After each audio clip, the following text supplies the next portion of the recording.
আমি সুনীল ভট্টাচার্য, আমি লালটু নামে পরিচিত।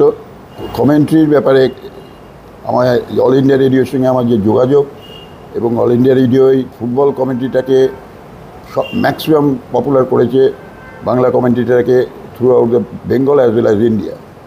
তো তাদের যে এই জন্য তাদের ভীষণভাবে শুভেচ্ছা রইল যে ভবিষ্যতে যেন তারা আরও ভালোভাবে আরও বড় করে এইসব কমেন্ট্রির ব্যবস্থা করে। এবং এই ফুটবল কমেন্ট্রি থেকে, অল ইন্ডিয়া রেডিওর থেকে, ফুটবল কমেন্ট্রি থেকে আমার পরিচিতি অনেক বেড়ে গেছে, এবং আমার এই যে ভয়েসটা বেঙ্গল তো বটেই, ভারতবর্ষের বহু প্রান্তে পৌঁছেছে। বহু লোক আমাকে পরে ফোন করে বলেছে আপনার কমেন্ট্রি শুনলাম, আপনাকে কমেন্ট্রি শুনে ভালো লাগলো। কেন অল ইন্ডিয়া রেডিওর যা এরিয়া, এই এরিয়া কারুর নেই, কোনো টিভি ফিভি কারুর নেই, সব অল ইন্ডিয়া রেডিওর এরিয়াটা অনেক অনেক অনেক অনেক বড়, অনেক অল ইন্ডিয়া রেডিওকে যে বিরাট শুভেচ্ছা রইল, ভালোবাসা রইল। আপনার সময় আরেকজন কমেন্টেটর ছিল ওই সঞ্জীব বোস। হ্যাঁ, সঞ্জীব বোস সম্পর্কে বলুন। সঞ্জীব বোস আমরা একসঙ্গে খেলেছি, ও ইস্টবেঙ্গলে ছিল, এবং ওর ইজ ভেরি গুড স্টপার। তাছাড়া আমরা একসঙ্গে স্টেট ব্যাঙ্কে ছিলাম, ও স্টেট ব্যাঙ্কে ছিল।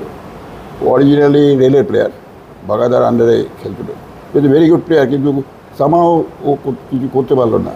ইজ ভেরি গুড প্লেয়ার, কমেন্টেটরও ছিল। Commentator is a very good commentator. ও খুব ইংলিশ কমেন্ট্রি করতো, কারণ ওর ইংরেজিটা was very strong.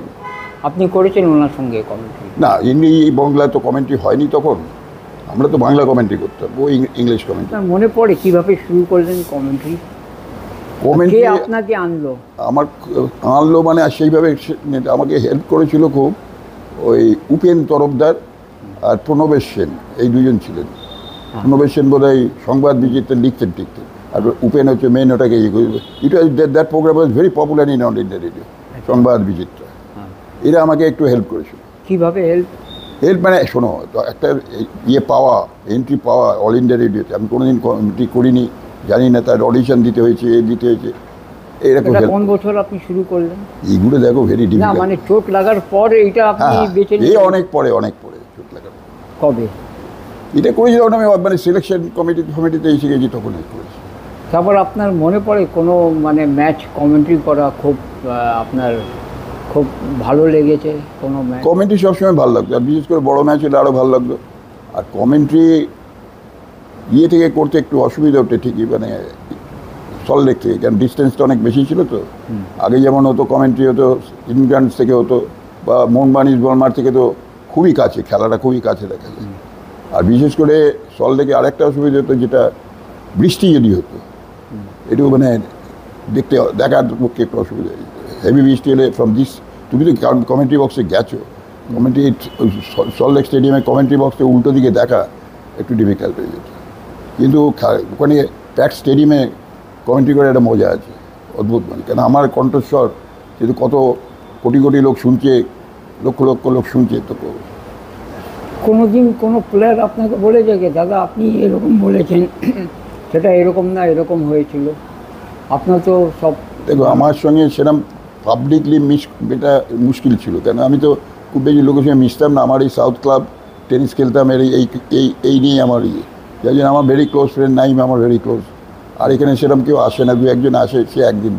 R Joydeep Mukherjee great friend, Sunil আমাকে অনেক সাহায্য করেছে, অনেক ব্যক্তিগত জীবনে এতে অনেক কিছু সাহায্য করেছে। এদের সঙ্গেই এই মেনলি ছিলাম। ফুটবল মাঠে যাওয়ার খুব একটা যেতাম টেতাম। তবে হ্যাঁ, ইস্টবেঙ্গল ক্লাবের একটা ট্র্যাডিশন ছিল, মোহনবাগানেও ছিল, যে পয়লা বৈশাখে একটা ইনাগ্রেশন হয় না, সকালবেলা পুজো টুজো দিয়ে, সেটা অনেক দিন অবধি গেছি। তারপরে আর এখন যাই না মানে পারি না আর সকালবেলা গিয়ে। আপনার যখন কমেন্ট্রি শুরু করলেন তখন অল ইন্ডিয়া রেডিওতে কারা কারা ছিল? আমি নামগুলো ভুলে গেছি। অঞ্জন পাল ছিলেন? অঞ্জন ছিল, অঞ্জন খুব হেল্প করেছিল। অঞ্জন ছিল, আর একটা কে ছিল খুব বিয়ে করেছিল, ওই বিনয় কৃষ্ণ ঘোষ। বিনয় লম্বা মতন, এরা আপনাকে হেল্প? হ্যাঁ, বিনয় আমার মোটামুটি, ও বলে কালীঘাট অঞ্চলে থাকতো, ও আমার পাড়া ছিল বিনয়। আর অঞ্জন খুব হেল্প করেছিল। আপনি তো খেলোয়াড় ছিলেন, আপনার কমেন্ট্রি করতে গিয়ে কি সুবিধা হয়েছে? টেকনিক্যাল দিকটা একটু অসুবিধা প্রথম হয়েছিল। তো ওরা আমাকে গাইড করে দিত, লালটুদা এইটা করবেন না, এই ল্যাঙ্গুয়েজটা বলবেন না, এটা এই করবেন, এইগুলো তুমি তো কমেন্ট্রি জানো, এগুলো কতগুলো জিনিস বলতে নেই, কে করে নেই, সেইগুলো ওরা আমাকে অনেক হেল্প করেছে, যার জন্য পরের দিকে আর ওই দিকেই যেতাম না। আর আমরা একটা বলেছিল যে যতটা পারবেন বাংলায় এটা ইউজ করতে, মানে ফুটবলটা তো আর বাংলা করা ভেরি ডিফিকাল্ট, কিন্তু অনেক টেকনিক্যাল জিনিস আমরা ইংরেজিতে বলে দিতাম, ওটা না করতে, কারণ খেলাটা শুনছে বহু লোক, সবাই এটা ইয়ে করতে পারবে না। এইগুলো কতগুলো গাইড করেছিল, অঞ্জন খুব ইয়ে করেছিল, আর বিনয়ও খুব ইয়ে করেছিল। আর উপেন আর প্রণব সেনের সঙ্গে আমার অন্যভাবে আলাপ হয়েছিল, ওরা ইস্টবেঙ্গল ক্লাবে আসতো, ইস্টবেঙ্গল এরিয়েছিল, সেই হিসেবে ওদের ওখানে মাঝে মাঝে যেতাম তো, গিয়ে আড্ডা টাড্ডা মারতাম। অজয়দার সঙ্গে নিশ্চয়ই অজয়দের সঙ্গে কমেন্ট্রি করেছেন? বিরাট ভাগ্য আমার, অজয়দের সঙ্গে কমেন্ট্রি করবো না। অজয়দা আমায় বলেছিল লালটু তুমি স্টার্ট করো, আমি মাথা খারাপ, আপনি থাকতে আমি স্টার্ট করবো কমেন্ট্রি, লোক আমাকে মারতে আসবে, মানে স্টার্ট মানে যে দুজনে যখন প্রেস বক্সে যাই তখন তো একজনকে স্টার্ট করতে হবে। Very nice of Ajay Bose, আমাকে বলেছিল ইউ স্টার্ট, আমি আছি। আর না না অজয়, এটা হয় না, আপনি যেখানে কমেন্ট্রি বক্সে আছেন সেখানে আমি স্টার্ট করতে পারবো না, আমি আরম্ভ করতেই পারবো না, আপনার যে ভাষা, আপনার যে খেলার উপর যাইয়ে আমি পারবো না, আপনি স্টার্ট করুন, আর তারপর আপনি যেরকম হয় অল্টারনেটিভলি সেটা থাকে। পুষ্পেন সরকারও ছিলেন। হ্যাঁ, পুষ্পেন সরকার, পুষ্পেনদার সঙ্গে আমি কমেন্টে একটা করেছিলাম, ঠিক মনে নেই আমাদের। কমলদা, কমলদার সঙ্গে কমেন্ট্রি করে মজা আছে, কমলদার সঙ্গে মজা আছে, কমলদার নানা রকম যোগ করতেন, করতেন, ভালো লাগছে।